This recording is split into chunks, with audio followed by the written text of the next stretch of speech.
A palavra Efraim significa prosperidade. Ele foi um filho de José, que nasceu na época que José era governador do Egito, no tempo das 7 vacas gordas. Por isso ele colocou esse nome, Efraim. Deus me fez prosperar. Então, depois das 7 vacas gordas, vieram as 7 vacas magras. Então estão aí os dois aspectos de Efraim. A prosperidade por um lado e a miséria por outro. Qual é o tipo de miséria que atinge Efraim? No caso da pessoa ter tudo e não ter nada. Mas vamos começar a história de Efraim desde o princípio. No princípio, Israel tinha um só governo, que era o governo de Judá, cuja capital era em Jerusalém. Depois Jeroboão se rebelou e fundou outro reino em Israel e fundou uma capital em Samaria. E ele colocou a adoração aos bezerros de ouro. Ele quis fundar uma religião que na verdade já existia, que ela veio do Egito, a adoração ao bezerro de ouro. O bezerro no Egito simbolizava a prosperidade. Então, depois que Jeroboão fundou os templos de adoração ao bezerro, eles receberam a maldição do profeta Oséias, que diz assim: Efraim será aterrorizada pelos bezerros de Samaria. Efraim se uniu com a Síria para derrubar Judá.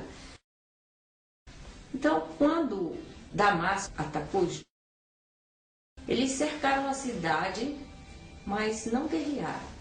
A estratégia deles foi o seguinte: vamos matá-los de fome.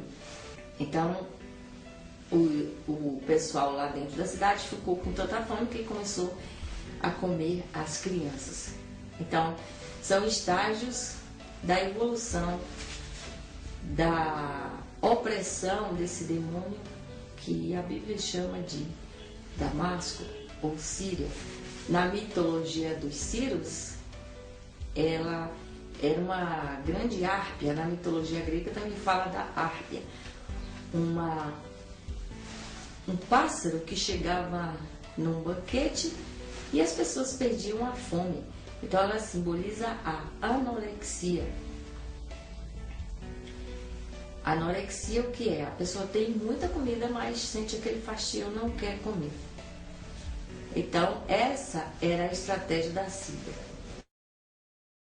O profeta Oséias falou nos bezerros, porque desde o início o simbolismo de Efraim é associado ao boi, aos bezerros, aos chifres.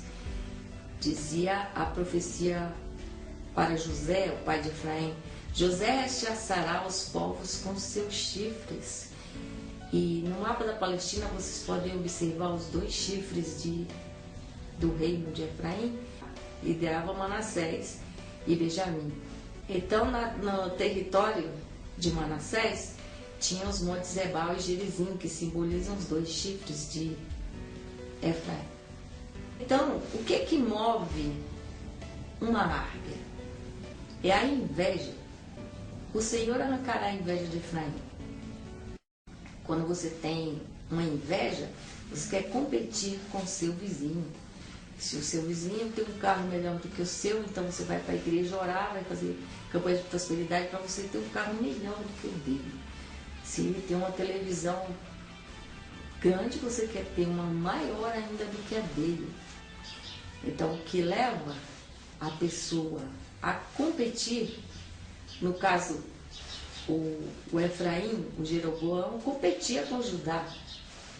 O rei de Israel invejou tanto a vinha do Nabote que ficou com depressão. Ele não comia mais, não bebia, por causa da inveja que ele tinha do Nabote. Então, vamos compreender como se processa tudo isso, né? Sempre que a gente está sofrendo uma opressão, nós demos uma brecha, como falam alguns. A gente fez uma ponte para que aquela opressão chegasse até nós.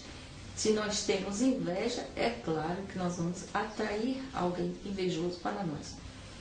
Mas, se nós não temos inveja, se nós queremos o bem do próximo, então nós temos uma barreira que não deixa aquela pessoa secar a sua vida. A minha vida não vai ficar secando por causa de fulano que está me olhando com o olho de seca-pimenteira, como se fala no popular.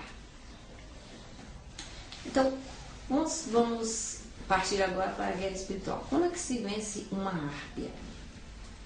Uma árpia, ela é um tipo de um pássaro espiritual que ela fica sobrevoando.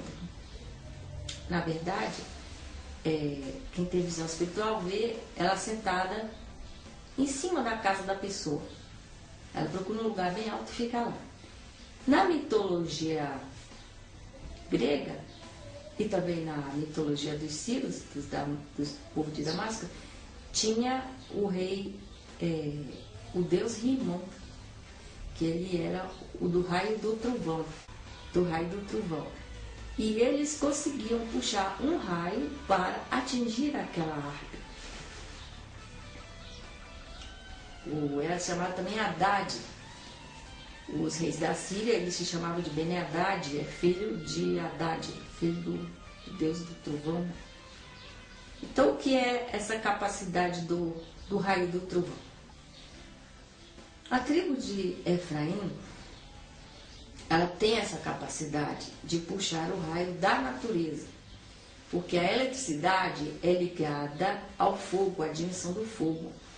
A eletricidade, todo tipo de luz, de fogo, que a gente conhece aqui na Terra, no material, é ligado à tribo de Efraim. Quando dá um raio no céu, é Efraim. Se você aprender a acionar um raio, você espera um momento que as nuvens estejam carregadas. Aí você ora e aprende a puxar esse raio. Eu não vou dizer como é que é, porque cada um tem que aprender sozinho. É como aprender a nadar. Eu não posso te ensinar a aprender a nadar, você só vai aprender a nadar dentro da água, nadando. Então, na hora que você estiver fazendo, você vai aprender. Então, você puxa aquele raio e acontece.